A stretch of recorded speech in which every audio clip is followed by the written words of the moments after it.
Hello students, आज हमें पढ़ने वाला था gathering to growing food lesson 1।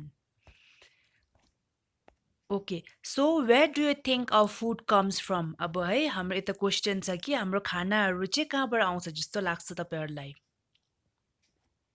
Okay, now हाम्रो खानाहरू चाहिँ it comes from the farms where farmers grow it है। फार्मर्सहरूले जहाँनिर ग्रो गर्छ अनि त्यो फार्मबाट चाहिँ हाम्रो खानाहरू आउँछ।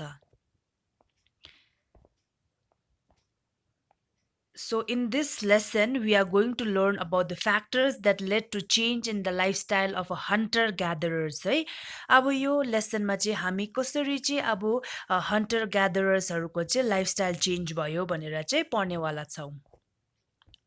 ग्यादरिङ टु ग्रोइङ, अब ग्यादर गर्नुको बाददेखि चाहिँ ग्रोइङमा चाहिँ कसरी है। अब पहिला चाहिँ हन्टरहरू के गर्थ्यो, ग्यादर गर्थ्यो खानाहरू, अब जङ्गलमा गएर हन्ट गरेर है बटुलेर राख्थ्यो। त्यहाँदेखि त्यसको बादमा चाहिँ शिफ्ट आयो चाहिँ ग्रोइङ है। अब चाहिँ उनीहरू ग्यादर गर्दैन, आफ्नो खाना ग्रो गर्नु थाल्यो है।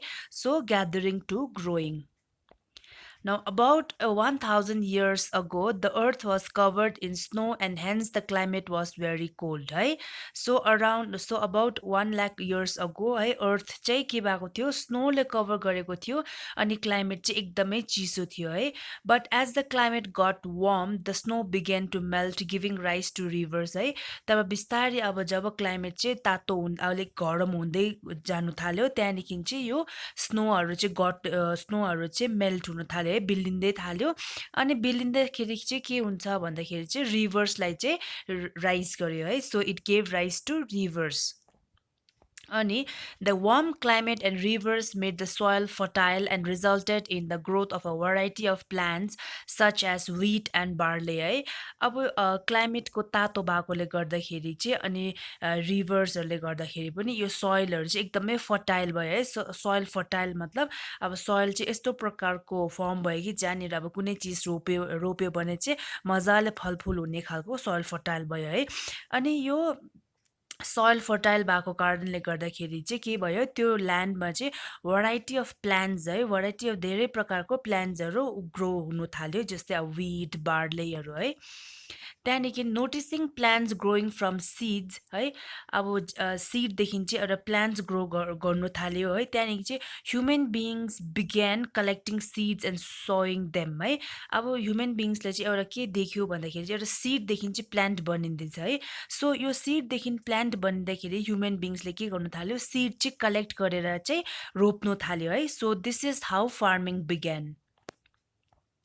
Climate change, water and grass increase the population of cattle है। अब क्लाइमेट चेन्ज भयो, वाटरहरू फर्म भयो अनि ग्रासहरू पनि इन्क्रिज भयो है। यो भएको कारणले गर्दाखेरि चाहिँ क्याटलको पपुलेसन पनि धेरै भयो है। So the hunter gatherers found they had plentiful sources of meat and began herding them and protecting them from wild animals है। अब यो हन्टर ग्यादरर्सले देखे कि अब उहाँहरूको लागि चाहिँ धेरै प्रकारको सोर्सेस छ जहाँनिर मिटहरू पाउँछ है। सो त्यसले गर्दा यो क्याटलहरूलाई चाहिँ प्रोटेक्ट गर्नु थाल्यो है, मजाले अब हेर्नु थाल्यो, सो द्याट यो वाइल्ड एनिमल्सहरूले चाहिँ यो क्याटलहरूलाई नखाओस् भनेर है। So this led to the age of farming and domestication. अब डोमेस्टिकेसन भनेको चाहिँ घरमै राखेर अब पशुहरू पाल्नु है। ड्रइङ एक्टिभिटी, अब यता एक्टिभिटी छ तपाईँहरूको लागि। सो यता चाहिँ के गर्नु पर्यो भन्दाखेरि चाहिँ make a painting to show the shift from hunting and gathering to farming है। अब तपाईँले यस्तो खालको एउटा पेन्टिङ बनाउनु पर्यो कि जहाँनिर चाहिँ अब एउटा सिफ्ट भएको छ है। पहिला चाहिँ हन्टिङ एन्ड ग्यादरिङ गर्थ्यो है, तर हन्टिङ एन्ड ग्यादरिङदेखि चाहिँ फार्मिङमा चाहिँ कसरी आयो भनेर चाहिँ पेन्टिङ बनाउनु पर्यो तपाईँले। अब इक्जाम्पल्स अफ केभ पेन्टिङ्स, अब here are few examples of cave paintings. Okay, now writing activity है, एउटा राइटिङ लेख्ने एक्टिभिटी छ तपाईँहरूलाई। सो यहाँ राइटिङ एक्टिभिटीमा चाहिँ के गर्नु पर्यो भन्दाखेरि चाहिँ what would our lives have been if humans that never started farming है।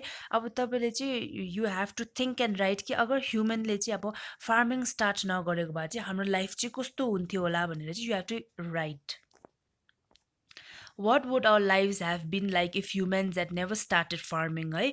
अब ह्युमन्सहरू चाहिँ फार्मिङ कहिले स्टार्ट नगरेको भए हाम्रो जिन्दगी कस्तो हुन्थ्यो होला, हामीले के खान्थ्यो होला है, कसरी बस्थ्यो होला, अनि पपुलेसनहरू कस्तो प्रकारको हुन्थ्यो होला भनेर चाहिँ तपाईँहरूले चाहिँ एउटा राइट गर्नु पर्यो।